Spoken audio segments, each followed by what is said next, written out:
Hello and welcome to the JSA Studio. I'm your host, as always, Nathan, and today I'm coming at you with the next video in my Big Ten team-by-team season breakdown and review. Today, it'll be Michigan State.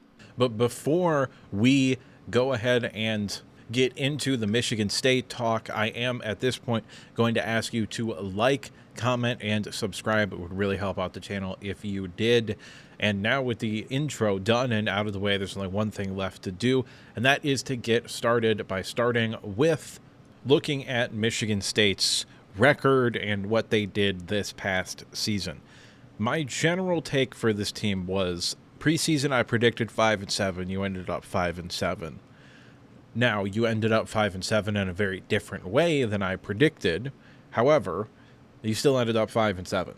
Honestly, if you had made the bowl game year one, you got close, you definitely could have, probably should have beaten Boston College, especially if you don't turn the ball over, which is really the story of the entire season. It's just Adrian Chiles just turning the ball over way too goddamn much. Now, in year one, that's not too important, but year two, you got to take a step forward, and it ought to be a pretty significant step forward.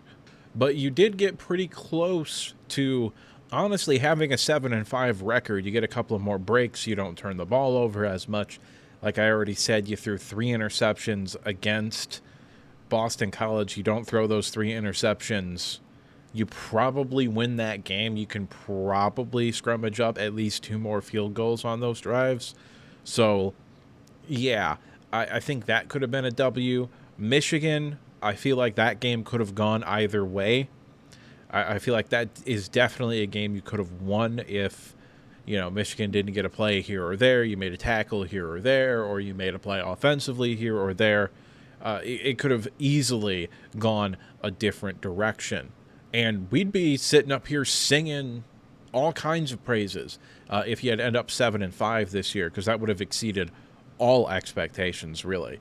However, that's not exactly what happened. 5-7, you kind of met my expectations, but having watched the team, which I watched almost all your games this year, having watched this team a lot, it really felt like you were a lot better than your record showed. Now, you had a brutal schedule, okay?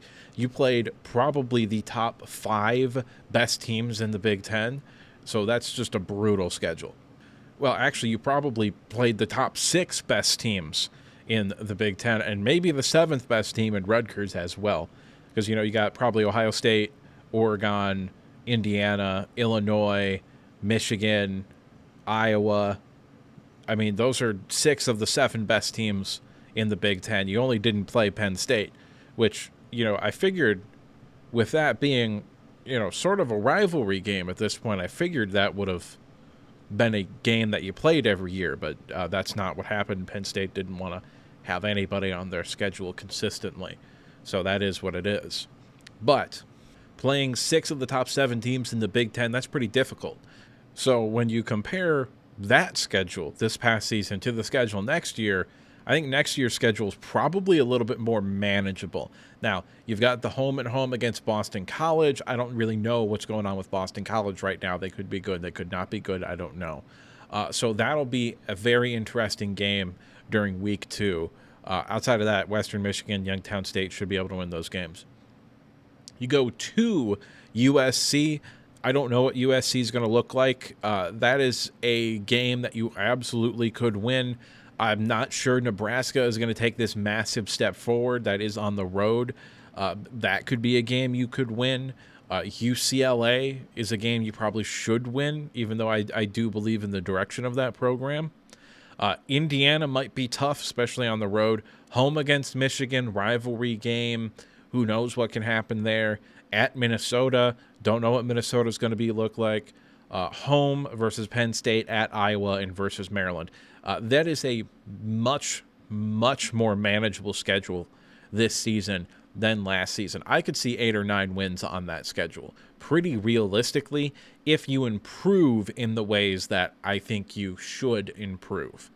But getting back to this season here, I believe this team was better than its record, and had it had a more manageable schedule, you probably end up with 7 wins, maybe 6 or 7.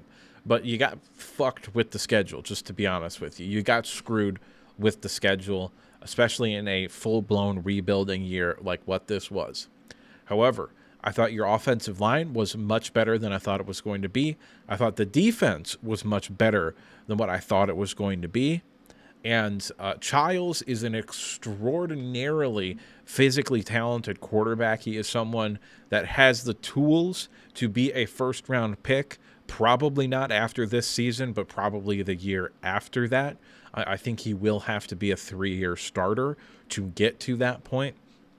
But this team right now is set up pretty well to take that next step forward next year. Far more manageable schedule. Maybe you can get the rivalry game wins this time. Who knows? But this is a team that is better than their record, in my opinion. Moving on to the grade, I gave you a C-. And the reason this isn't a C, which would just be, like an average grade, because I was expecting you to go 5 and 7. But the reason it's a C- is because I think this team was better than 5 and 7. I really think you probably should have beaten Boston College. And I think you had a chance to beat Michigan as well, although the way that game played out, I'm not sure that there was really a whole lot you could have done differently in that game. Because you didn't really turn the ball over. Michigan just kind of relatively effectively played ball control in that game. All things considered, I think 6-6 was a very obtainable reality, in which case we'd probably be sitting at a B- instead of a C-, and maybe a B or a B+ if you ended up winning the bowl game. But that's not the way that it worked out this year. C- overall, not a disappointing season by any means, because I was kind of expecting this, but I really felt like it could have been better. And that is ultimately a good thing, but close doesn't mean jack diddly. Just ask Nebraska fans with Scott Frost as their head coach. They were close in almost all their games. They never fucking won them.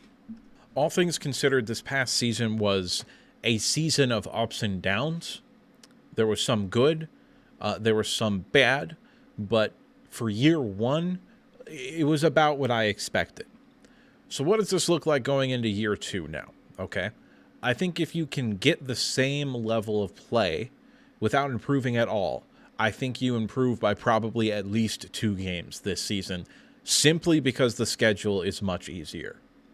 However, if this team can take the next step, if, Marsh can take that next step and become a real and true wide receiver 1, if Childs can stop throwing interceptions every other pass, if you can get a more consistent run game, this is a team that could shock some people and win 8 or 9 games, and then entering the 2026 season be a real contender for the playoff and potentially even in the Big Ten, depending upon how other teams break, how other teams do what they're doing. So all things considered, I think this year left me more hopeful. I was always a believer in Jonathan Smith. I think he's going to turn this into a consistent program. I do think you're going to be a building program, quote unquote, where when I say stuff like that, what I mean is, oh, you're going to be fighting to make a bowl game for a year, and then you're going to win 8 games the next year, and then that 3rd year or that 4th year, you're going to really take that next step and you try to get to those double-digit wins. Kind of what Illinois has been the past 3 seasons. They were okay and then pretty good, and then this past year they were really good, and they got to that 10-win mark. But I think you're going to be a level above that. I think you should go 7-5 or 8-4 every year with Jonathan Smith, because I think you're always going to have really solid trenches as long as he's the head coach. And building off of that, you would then go into that 2nd year where you would normally be 8-4 or something, and you can go 9-3, 10-2 maybe, or maybe 10-3 if you lose in the Big Ten championship game. But then that third season is when you're a legitimate, real, contending Big Ten championship team. You should make the playoffs. That's what I feel like this is going to be. So you're going to be like a building program, quote unquote, but you're going to be like a level above most building programs. Just because Jonathan Smith is a really, really, really good head coach. He turned Oregon State into a high-quality football team. And that is difficult to do. But that's just me, and what do I know? I'm just some asshole on the internet giving you his opinions. And as at this point, I'd like to remind you to like the video if you liked it, subscribe if you want to see more content like this. We cover every Big Ten team every week during the regular season, so go ahead and subscribe so you don't miss out on that. And if you disagree with any point, or if you just have something to say, go ahead and drop a comment down in the comment section below. And now with the outro done and out of the way, there's only one thing left to say, and that's that I'll see you next time.